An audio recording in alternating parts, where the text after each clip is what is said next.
छोटे से गांव में एक बुढ़िया रहती थी। उसके पास एक सुंदर बगीचा था जिसमें वह बहुत सारे फल और सब्जियां उगाती थी। बुढ़िया अपने बगीचे का बहुत ख्याल रखती थी, लेकिन एक समस्या थी। एक शरारती बंदर रोज उसके बगीचे में आकर फल तोड़ लेता और बगीचा खराब कर देता। बुढ़िया ने कई बार बंदर को भगाने की कोशिश की, पर वह हर बार वापस आ जाता।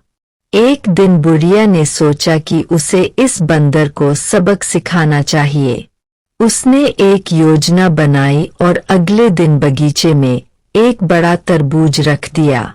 तरबूज के अंदर उसने बहुत सारे कंकड़ और पत्थर भर दिए और ऊपर से उसे अच्छी तरह से बंद कर दिया।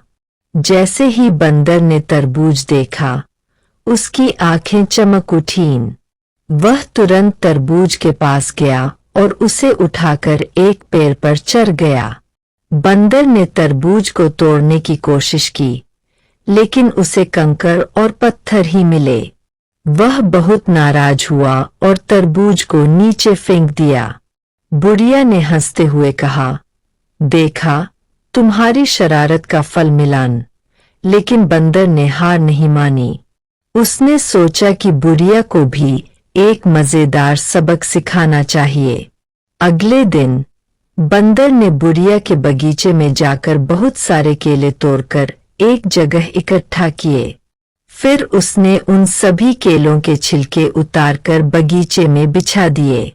जब बुढ़िया बगीचे में आई तो वह फिसल गई और गिर पड़ी। बंदर पेड़ पर बैठकर हंसने लगा। बुढ़िया ने समझ लिया कि बंदर भी चतुर है और उसे हराने के लिए और सोच समझकर काम करना होगा।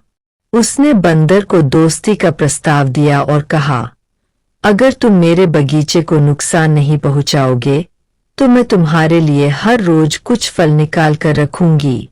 बंदर ने सोचा कि यह अच्छा सौदा है। उसने बुढ़िया की बात मान ली और दोनों के बीच दोस्ती हो गई। अब बुढ़िया और बंदर दोनों खुश रहते थे और बगीचा भी सुरक्षित रहा। इस कहानी से हमें यह सीख मिलती है कि समस्या का समाधान शांति और समझदारी से किया जा सकता है और कभी-कभी दोस्ती से बड़ी समस्या हल हो जाती है।